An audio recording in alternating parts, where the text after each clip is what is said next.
Titillating Tuesday. Does it make you laugh?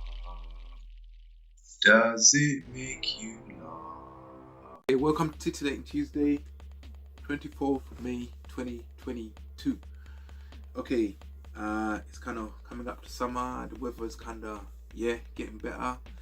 I don't know about all this marketing stuff. I never do any.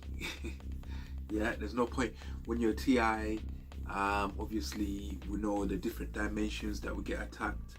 I was speaking earlier today that there's two types of intelligence that we work with in life. There's academic intelligence, and then there is intuition or intuitive intelligence.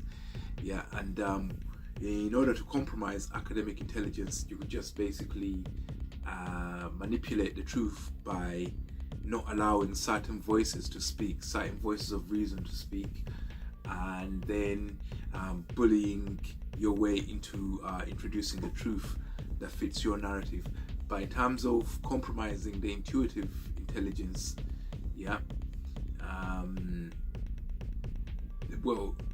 intuitive intelligence, that one you compromise with things like NLP, hypnosis, and other witchcraft, spell casting, and things like that. So most phenomena can be explained once you move from the paranormal, we'll call it supernatural. Once you move from the paranormal, supernatural, you can deduce everything intuitively or academically. So it's just a matter of, for example, the basic problem that I have, that people are being cognizant of my consciousness. If you go past the fact that if that was true, it would be a supernatural power that enables them to do that, you can then begin to academically and intuitively deduce what happens after that point. As in, how does that develop into perpetration? How does that emerge, the perpetration? Like you could say, if everyone in the world is seeing into my mind, what kind of parameters do I need to be sensitive to in order to be more adept at going through this world? And those are the kind of questions you ask yourself. You don't just sit there and bitch and moan all the time, and it helps your fight become better. Luckily for me, I've been blessed with a type 3 conscious ray gun. Next level type of existence, and what precipitated from that, on the higher planes of existence, where my power came from, and precipitated into my consciousness, and now I can do that. And sometimes I might not be in the mood for the pleasantries, because when there is a demonic war taking place in your head, which sometimes manifests as voices or unwanted chatter or thought processes, then you have to do your internal meditation. In my mind, I'm a bully in there. I'm both good and evil in there. I'm everything in there, so I rule with an iron fist. I don't tolerate much in there. So when you're in that frame of mind and somebody comes along and says, "Oh, do you want to play?" or some crap like that, you might not be pleasant at that time. I'd be like, I'm busy trying to kill a demon. F off, Sometimes it gets like that, but I have the ability to carry on meditating like I'm doing now, in my mind, clearing all kinds of things. The last recording I'd done, they tried to give me a cough spell. They cast all kinds of spells on me. Hiccup spells, cough spells, laziness spells, all kinds of shit. Every day, day in, day out, all day long. And the meditation it's like a stem. It stems the tide, it's like a flat barrier. So, and if the aim is to drain my life energy from me to cause death to manifest, because they invested billions in studying extrasensory perception. So we don't know what they learned.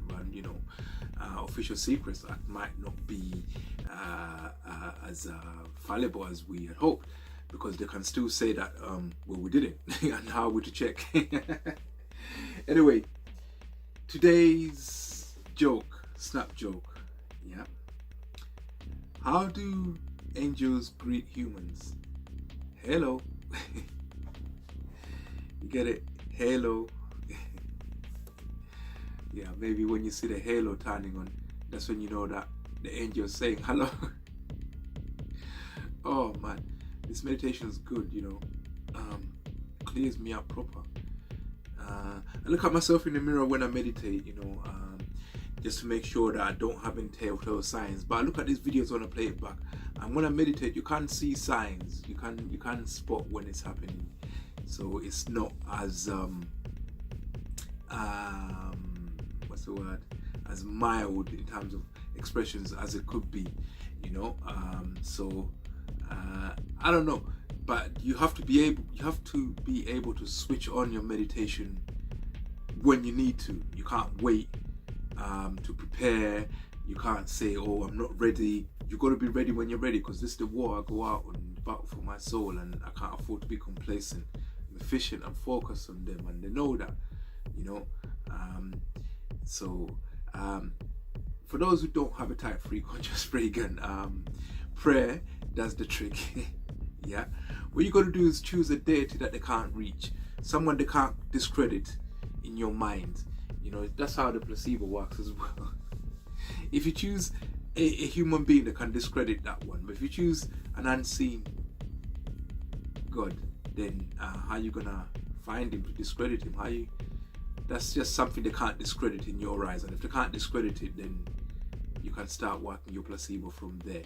So having a God that they can't beat, since you're afraid that they can beat everyone in the world, there's no one they can't reach. What about conceptualizing an almighty that can't be reached from the very fact that it can't be seen? So it's a very useful concept, and it's true, because the way nature reacts to our consciousness, sometimes every human being has had freaky shit happening to them. Every human being can describe a moment where they know that science can't explain that shit there intuitively and academically. Yeah, so we've all been touched by moments where nature's doing things where you have to fundamentally deduce that the explanation would involve a higher being, an unseen being, because the most fundamental things in nature are space, time, energy, and mass. But energy and mass, doesn't start until force comes, because unless force is moving, there's no energy. So force is the most fundamental thing out there. But then what's the initial force? Isn't that alive though? Is that what some people call gods? You got to see, if you've lived long enough, you would have got to see moments where there appears to be a supernatural force in nature itself, the actual existence that we're viewing from our minds appears to be acted upon by a force. Wouldn't say external, internal, or parallel to it. Sometimes you get moments where you feel like that. Yeah. When the Almighty comes, you all know. No one has to tell you what the Almighty is. You know when your Creator is in your presence. You know, because your very existence will start to experience a force touching it that is not coming from microwave ray guns that they point at us. It will be something that actually shakes your entire existence, where you cannot deny that there has to be a Most High. Anyway, I'm rambling on too much. I'm becoming religious as well. Titillating Tuesday, 24th of May 2022. Out of here. Titillating Tuesday. Does it make you laugh? Does it make you